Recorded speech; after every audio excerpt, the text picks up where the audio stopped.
Peace, we're back. Street 16 podcast. Mike Barkliff, Marco Valencia, Chuma y'all. And I want to talk to y'all about this letter from a Penn State alumni to a Penn State football player named Jonathan Sutherland. The letter is written by Dave Peterson, who is a speech pathologist, a retired speech pathologist that graduated from Penn State. And his letter says, and I quote, "Dear Jonathan, my wife and I are proud older graduates of Penn State. We follow all Penn State sports, football, wrestling, volleyball, gymnastics, basketball. We love it all. I played all the sports in my younger days, still played full court basketball into my 50s. Loved the competition, but never had the size or the talent to reach your level, though the desire was there. Though the athletes of today are certainly superior to those in my days, we miss the clean-cut young men and women from those days." Was there women? Watching the Idaho game on TV, we couldn't help but notice, awful hair. Surely there must be mirrors in the locker room. Don't you have parents or a girlfriend who've told you those shoulder-length dreadlocks look disgusting and are certainly not attractive? We congratulate you on your game against Pitt, but you need to remember you represent all Penn Staters, both current and those alumni from years past. We would welcome the reappearance of dress clothes for athletes. You will certainly be playing on Sunday in the future, but we have stopped watching the NFL due to the disgusting tattoos, awful hair, and immature antics in the end zone. Players should act as though they've been there before. For the glory. Dave Peterson. Your thoughts, Chuma? I just don't understand. It just really aggravates me when people take something that has absolutely nothing to do with them. Like, I don't even have really an answer. I don't even know what to say. Right. I'm trying to keep it together because, my sons had dreadlocks. My grandsons have them. And I feel offended and disrespected. And I've been to Johnstown and there's plenty of them up there. You know what I'm saying? So it's like, people, they get to where they feel like everything, they just want everything to be the way that they want them. Like, let me live. Let these young people be young. We're not in that generation anymore. I'm pretty sure when they were back in 1966, they were doing things, from the 1940s. Like, who gave him the position to determine what it should be? If that's the case, he would be the owner of the school, or he would, be the president, or he would do something. I think it's interesting that he's a speech pathologist, and he chose the words, awful hair. Then he also chose the phrase, surely there must be mirrors. Then he also said, do you have parents or a girlfriend? And then he said, disgusting and certainly not attractive. So those are real opinionated, subjective terms. If you were trying to give someone some helpful criticism and you're a speech pathologist, wouldn't you try to use kinder words just so that the subject you're trying to reach won't put up defenses? Couldn't you have worded that better if you're a speech pathologist and this is coming from a place of genuine heartedness? So now that you know, he worded it exactly how he wanted to word it. He wanted to hurt that young man. He wanted his feelings hurt. Because sometimes if you can pain a person or shame them enough, that might make them readjust their own confidence. Yeah, and that's not the only thing he's worded. He wrote other letters. They dug up some letters he wrote before Why the hell is he writing all these damn letters, man? Have you been to Johnstown before? he said, Ain't nothing else to do. let me get through this. This is, the article regarding tattoos was in very poor taste, particularly for the Sunday edition. The publication of such an article merely glamorizes and condones such disfigurement, stating that there is a story behind every tattoo, is a weak and sophisticated disclaimer. The full back tattoo displayed by the 19-year-old hairdresser is unbelievably disgusting and disturbing. She had a lovely body, which is now permanently deformed and disfigured. Young people with face, neck tattoos and face body piercing are really sickening. Most parents would move heaven and earth to seek medical attention if their child were born with visible, even non-visible body markings or scars. What will this young woman say when her grandkids ask, "What is wrong with your back, Grandma?" Society has come to expect this type of perverse behavior in prisons and drug gangs, but today's young people should think long and hard before such behavior. Tattoos do not tell a story, rather they speak volumes about the person displaying such tasteless body alterations. It will not improve their job prospects later in life, nor will it impress potential employers.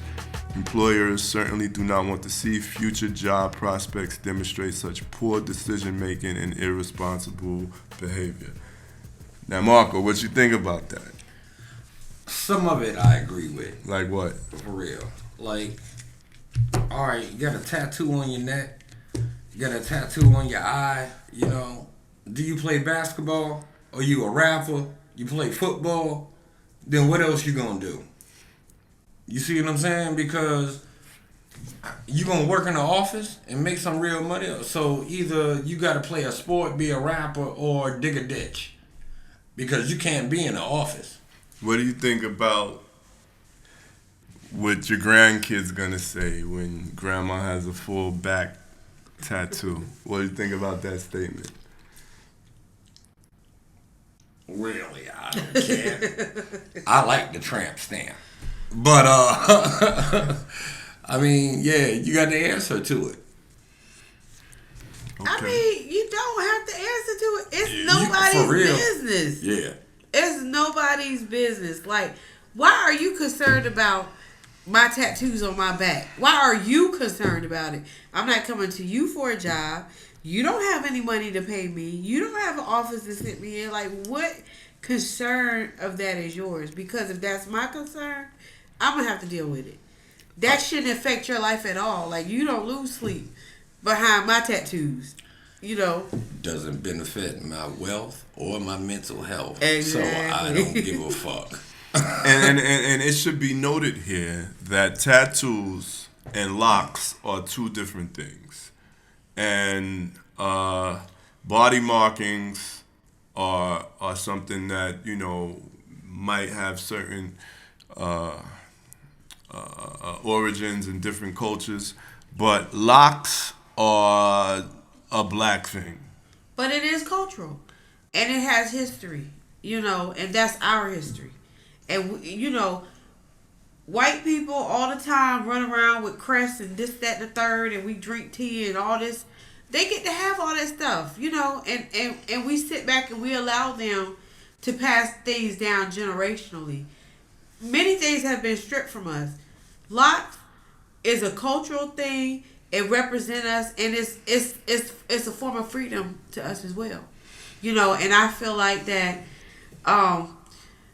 he would never understand, and I would never even try to explain to him. I don't even care about his feelings, you know. But that's the thing. It's anything that we have to make us feel good, whether you feel it's disgusting or not. We're constantly being stripped. We're constantly being raped. We're constantly being belittled, demeaned, everything, just because we want to find some representation of who we were in the past. And so he also spoke out about Muslims. Did y'all see that article? Yeah, I read that. He said, "I am dismayed by the Tribune Democrats' complete and utter lack of respect and the insensitivity demonstrated by a full-page celebrate a Muslim holiday on August 5th. Does the Tribune have no awareness of or regard for the families of those who died on 9/11? Has the Tribune forgotten those heroes who literally died in our backyard? How can you celebrate a religion that encourages, supports, and condones suicide vests to kill and maim innocent men, women, and children, degrades women through the imposition of awful black robes with slits for eyes, and denounces and defames the U.S., all while accepting billion in U.S. foreign aid? Throughout the Muslim world, there is terrorism. For evidence, just review what the homegrown Muslims who were born in the United Kingdom, Holland, and Denmark have done. You could also say, review what the homegrown race warriors in America have done with their automatic weapons. I mean, to me, it sounded like he was speaking of his own ancestors. Isn't that what they did in the name of Christianity with the slaves? Like, everything that he described is what they have done as well. So what's the difference? Like, not justifying what happened on 9/11, but we still don't know the 100% truth behind that either. So for him to even say, well, we're representing or we're celebrating this, that, and the third, isn't that what we're doing anyway outside of 9/11? If he can answer that for me, I'll we could go further with this conversation. How about that? Right. I mean, they found him, and apparently he gave a response. And of course, the response had some backpedaling in it. And he says he's unaware that his letter to a Penn State football player about the player's appearance had ignited a social media firestorm over claims of racial insensitivity. And he said, you need to remember you represent all Penn Staters, blah, blah, blah. But he said it was not his intent at all. I would just like to see the coaches get the guys cleaned up and not looking like Florida State and Miami. So, that's him. The Penn State's vice president, who we should mention, had this Jerry Sandusky, Joe Paterno travesty, where Jerry Sandusky was convicted of raping little boys, and I believe his public victims were in the 50s. Yes. Not in age, that was the numbers. He had over 50 claimants. And this happened at Penn State, and Sandy Barber, Penn State's vice president for intercollegiate athletics, said, I stand with our Penn State student athletes and appreciate how they represent PSU in competition in the classroom and the community. Their dress, tattoos, or hairstyle has no impact on my support, nor does their gender, skin color, sexuality, or religion. So that's that. Seems like he's doing a lot of judging. Again, have you been to Johnstown? No. It's nothing. It's the mountains. It's very depressed, even when the sun's shining, it's gloomy. I just came from there. That's where I, took my grandsons for the summer. Their grandmother lives in Johnstown, and I hate it every time I go. So that's all I can say. Maybe he just don't have any other life other than to just critique. Write letters to a college sports newspaper. Some people have that obsessive disorder. Like they have to have things their way. It just have to be the way that they want it. And he probably lose sleep. Like, oh my gosh, he walk around with locks down to their shoulders. I just can't live further. It's an issue. Mental illness is real. Right. So. Okay. All right. Well, that was good. Dave Peterson, I guess he's the distraction of the day. He's the poster child for everything that's wrong with this racial generation gap. His statements wasn't the worst, but being that the fact that he doesn't realize, he seems to genuinely not realize that what he was saying is wrong. And you think about in 1966 at Penn State, how many men of color was actually there? You know what I'm saying? Yeah. Like that, he want to see the clean cut from what they had back in 1966. So would that be like all white, pretty much, or predominantly white? I'm sure it does. I'm sure it always does. All right. Well, so look, we're gonna shut it down, but Marco, it's been good, and I know Marco wants to do a Game of Thrones podcast. Yeah. Chuma, you don't watch that show, right? At all. Yeah. Not seen not one episode. Right. Yeah. I'm reading the books because the show was good in the beginning and it ended weak. So I started fucking with the books online and it's pretty interesting. So he wants to do that. I know that you said out of all the Game of Thrones characters, who reminds you of yourself? You picked who? Tyrion Lannister. Cause he loves to do everything I love to do. I have a list of similarities between Marco and Tyrion. Oh, wow. I would love to hear that. All right, cool. Okay, go ahead. All right, so Tyrion Lannister and Marco Valencia both is the youngest son in their family. Tyrion Lannister and Marco Valencia both have an older brother and an older sister. Tyrion Lannister and Marco Valencia both lost a parent. They transitioned. Yeah. Tyrion Lannister and Marco Valencia are both highborn. Okay. Tyrion Lannister and Marco Valencia are both the black sheep of their family. No doubt. Tyrion Lannister and Marco Valencia love to talk shit, drink, and fuck with whores. Yeah. Tyrion Lannister and Marco Valencia both love history, government, and politics. True. Love to read stuff about that. Tyrion Lannister and Marco Valencia were both tried and convicted of a crime. True. True. Just one crime? Yeah, more. What Tyrion Lannister and Marco Valencia both had attempts on their life and survived. No doubt. Right. No doubt, cuz. And one more thing. What's that? If I may, Tyrion Lannister and Marco Valencia have deformities in their face area that make you cringe and shit when you see them up close.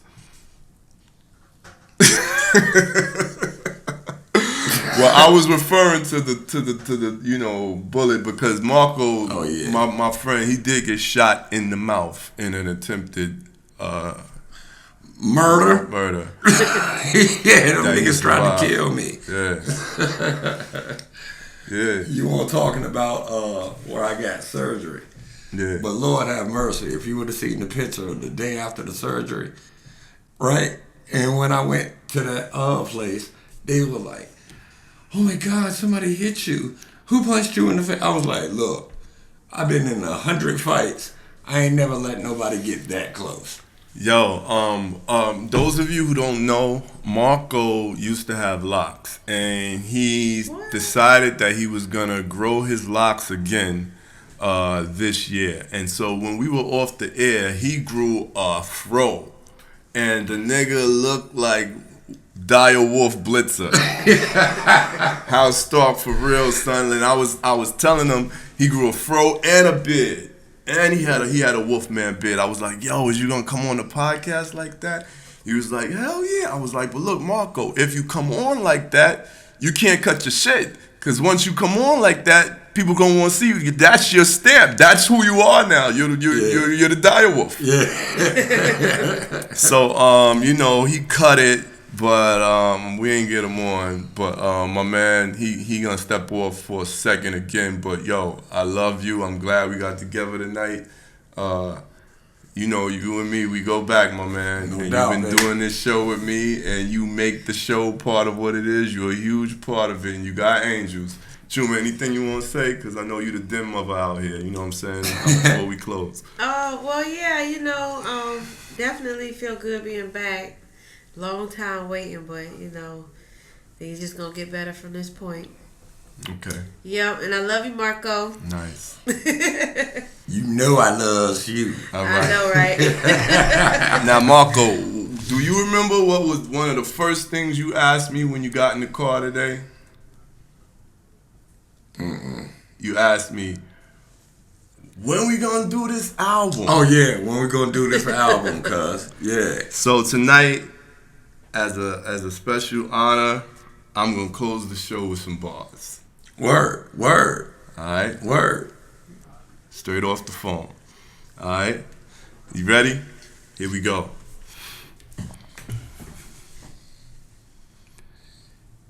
Alright, yeah. 1 week income gross. Take home pay that my friends don't post. Online banking, transfer funds, then pick up bitches that dance for ones. I seen the marriage of girls in gold from Maryland mansions to Hampton Roads. My indie driver don't screech the wheels. I talk the game but don't teach the skills. Popo shots when the whole block riot. Lost more weight than the low carb diet. My re-up, be-up, cannot roll tree up. Play against James Harden's upstart and better D-up. I'm 2K, you do K. Call me loser, no do way. Lost my drive, had to call me Uber. Me Knots and Marco, who hit the blocko. Way before this nigga done moved to Morocco. Tone God conscious, studying with the Moors. Raining in the yard, now it's muddy on the floors. But that's cool, already got one blunt rolled. I'm celebrating that my baby girl's 1 month old. So give thanks, none of my money I give banks. And we ain't eat dinner tonight, we did drinks. Get street money on the side of the sidewalk. Shut down my ego, never let my own pride talk. Yeah, I think a little more, but I care lesser. Like I'm in the chair getting head from the hairdresser. Let them know I'll be home in 5 minutes. You don't lose games, I'm like Kawhi Leonard. Come on, baby. You know how we do, yo. You know how we do. I ain't want to talk over you, but I wanted to spit. Like, I know what's coming. You know what I'm saying? Yeah, because I'm an MC. I know it's coming. Right, that's hot, though, baby. Yeah, thank you, y'all. Thanks for listening, man. It's fun. Please like, share, comment, and subscribe. Support the channel. Share it. Get a copy of the book, Voiceless, The Journal of an Underground Starving Artist, available on Amazon, Kindle, Nook, ebook, paperback. You can holler at me. I give it to you personal and sign it. Support the team, support the show, yo. It's love, y'all. For all the squad, Jeff McCoy, Byron Wilson Bay, Ebony Mystique Williams, Chuma, Marco Valencia. Am I forgetting anyone? My man Dante Cooper. I'm Mike Barcliffe signing off for the Street 16 podcast. Marco, you got the last word? And I'm done. Pause.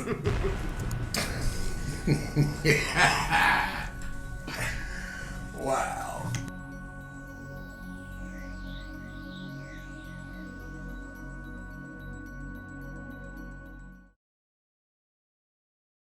You are now listening to the Street 16 podcast.